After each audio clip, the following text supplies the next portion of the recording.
अब बच्चा तुम तो इतने केवल कह रहे हो, हमें तो ऐसे भी बच्चे मिले हैं कि हम नहीं करना चाहते पर ज़बरदस्ती अगर ना करें, ना पिएँ, ना खाएँ तो हमारा निरादर करते हैं, हमें अपमानित करते हैं, हमें ऐसा। तो आप सबके बीच में अगर उनसे मिले ना तो एक अकेलापन मतलब ऐसे। अब देखो, अगर सही मार्ग में चलना है तो भगवान के सिवा कोई हमारा मित्र नहीं है, ये तो मानना पड़ेगा। तुम्हें भक्ति में सपोर्ट दे सके पूरे संसार में केवल भगवान या भगवान के स्वरूप भक्तजन। तुम्हार सेवक असुरारी, इसके सिवा आपको कोई सपोर्ट दे, मुझे ऐसा लगता है कि नहीं। क्योंकि यहाँ छल कपट और स्वार्थ का, वासना का बोलबाला है, तो थोड़ा आपको सपोर्ट करने की चाल चलेगा और आपसे अपने स्वार्थ की पूर्ति चाहेगा। पाए जान जगत में सब जन, कपटी कुटिल कलयुगी टंच, मेरी सो भैया कृष्ण गुण संच। महाप्रभु हरिवंश चंद्र जो कहते हैं, कोई भी तुम्हें प्रेम करेगा तो कपट से करेगा, सच्चा प्रेम तो केवल गोविंद करते हैं। गुरु गोविंद ही सच्चा प्रेम करते हैं, दूसरा कोई प्रेम नहीं करता। तो मुझे लगता है जितने से काम चल जाए, अर्थात हमारा धर्म नष्ट ना हो, उतना तक तो व्यवहार ठीक है। क्योंकि आप विद्यालय में हो या किसी कार्य क्षेत्र में हो, ऑफिस में हो, ऐसा नहीं हो सकता कि वहां तुम उदासीन बन करके मौन रह सको। मान लो आपसे बड़ा ऑफिसर है, आप उसकी ड्यूटी में हैं, वो आपसे बात कर रहा है तो आपको बात भी करना है। पर जितने में हमारा धर्म नष्ट ना हो उतनी सीमा तक तो है। इसके बाद फिर नौकरी क्या प्राण भी छोड़ना पड़े तो हम प्रभु को नहीं छोड़ेंगे, धर्म को नहीं छोड़ेंगे। ऐसी निष्ठा रखनी चाहिए कि अगर कोई हमारे प्राण भी हरण करे तो हम अपने धर्म को नहीं छोड़ेंगे। हम नौकरी के लिए अपना धर्म नहीं त्याग देंगे। ऐसी विद्या क्या जो अविद्या का विस्तार कर दे, काम, क्रोध आदि की वृत्तियां बढ़ा दे, व्यसन बढ़ा दे, माता-पिता का निरादर करना सिखा दे, ये तो घोर अविद्या है? जब आप मनमानी आचरण करोगे तो माता-पिता को स्वयं निरादर हो जाएगा। आप उनकी आज्ञा का पालन नहीं करोगे। शास्त्र और ऋषि मुनियों का, महात्माओं को स्वयं निरादर हो जाएगा, क्योंकि आप उनकी आज्ञा का पालन नहीं करोगे। तो वो क्या साथी हुआ, वो क्या विद्या हुई, वो क्या सत्कार्य हुआ।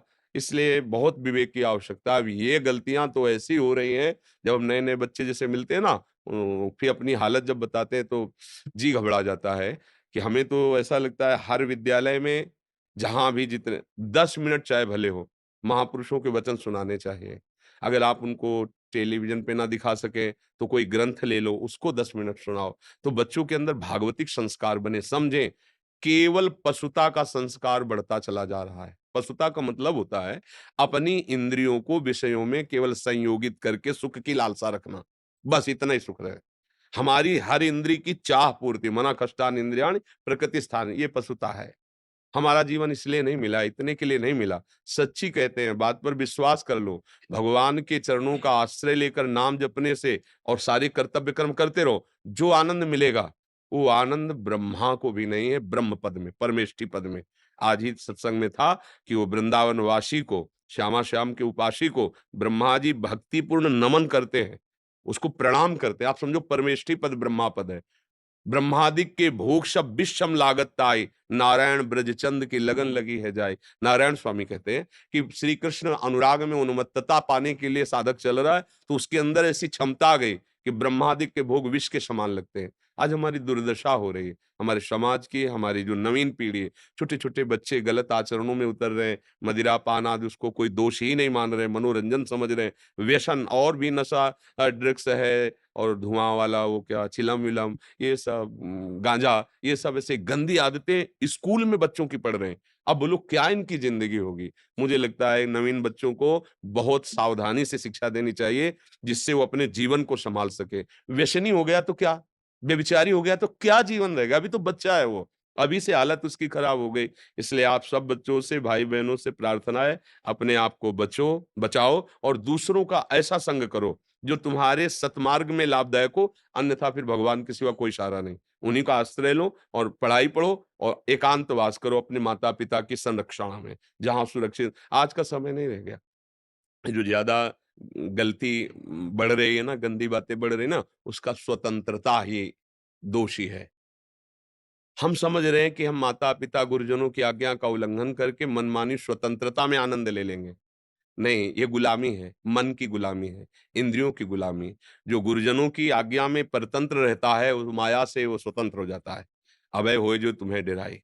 जो गुरुजनों से डरता है, उनकी आज्ञा उल्लंघन नहीं करता, माया उससे डरती है। और जो गुरुजन और शास्त्र का अपमान कर देता है, अवहेलना कर देता है, माया बलात् उसको गुलाम बना लेती है। छोटे-छोटे विषय, छोटी-छोटी इंद्रियों के भोग में वो आसक्त होकर के दुर्गति को प्राप्त होता है।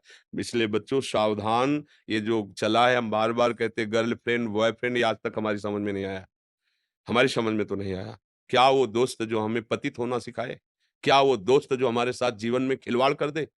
मतलब धर्म का कोई अस्तित्व नहीं, पवित्रता का कोई अस्तित्व नहीं, संयम का कोई अस्तित्व नहीं, हमारी दोस्ती है। भाई क्या ये दोस्ती है?